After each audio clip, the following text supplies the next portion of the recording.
Welcome, Street Rats, to Night City. I'm the one and only Moxie 11, bringing you slightly biased news footage from the fourth wall. Last we checked in, Cass and Kami G were in the car driving around the city while our package was thumping in the trunk. The longer it goes on, the worse our solo begins to feel and tells Kami the job feels wrong.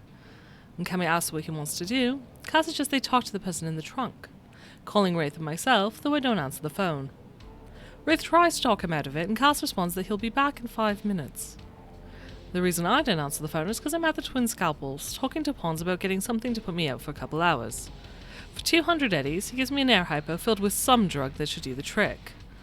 Once I'm outside, I pick up one of my many calls from Wraith, who tells me that Cass is having second thoughts and wants to open the trunk. I tell him to keep Cass busy and go talk to Rex, who's sitting inside a booth at Frank's. As I enter to take a seat, he turns on the white noise machine, and I tell him that the package is thumping and we'll need to open the trunk to quiet it.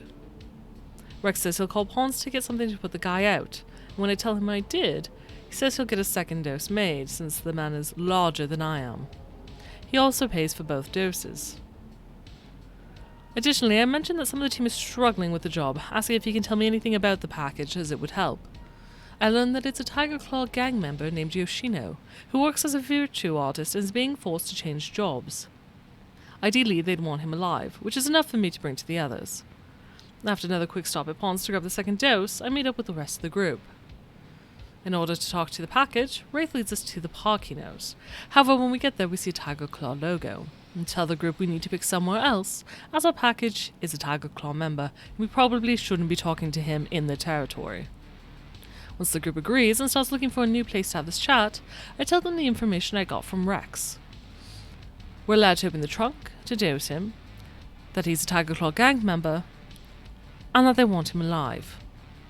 Finally, I tell them that Rex warned us to have our guns out and pointed at him, because he's dangerous and will try to take us out if he has the option.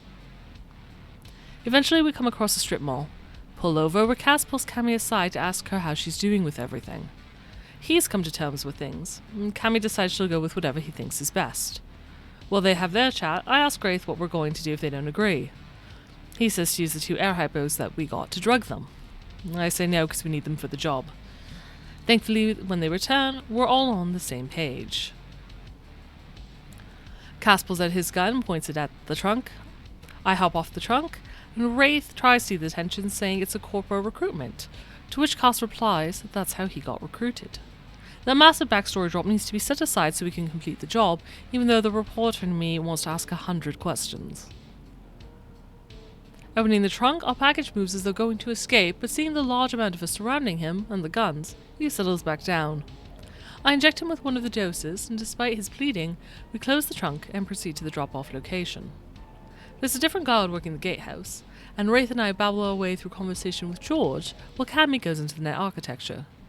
It's a struggle inside for a netrunner, and she gets hurt pretty bad while being unable to find the file. Instead, she fries the computer and gets out. Massive headache makes her nearly incoherent, but with the computer down, George has no choice but to let us in, unable to confirm the appointment. Once inside the compound, Wraith gets out of the car to talk and distract George, while I drive along the dock, stopping at Dock 5. A quick flash of the lights draws someone's attention, bringing them up from below deck in the boat. Cass does all the talking and heavy lifting as he explains who we are and shows off the package. Once the package has been delivered, the contacts hand Cass a box saying Rex does good work. We head back along the narrow dock, and sadly I scrape the car along one of the metal containers, losing a side view mirror. Wraith has been talking to George this whole time, so when we pick him up, the guard is more than happy, and dare I say relieved, to let us go. Mission successful, no guns fired, no blood shed, we make our way back to the Nook to bring Kami to Pons just for a checkup, while texting Rex the job is complete. He says to come in, and Cass asks us what we do about the box, since there was no mention of it.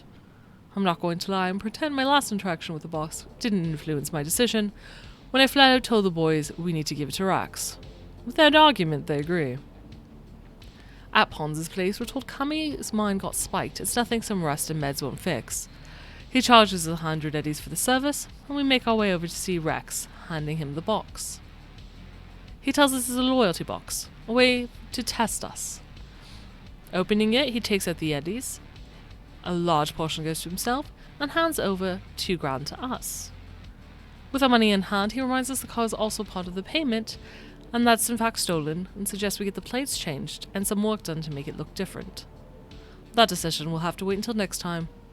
To watch the story unfold live, tune in to Saves vs. Death every Saturday at 8:30pm Eastern at twitch.tv/Saves vs. Death.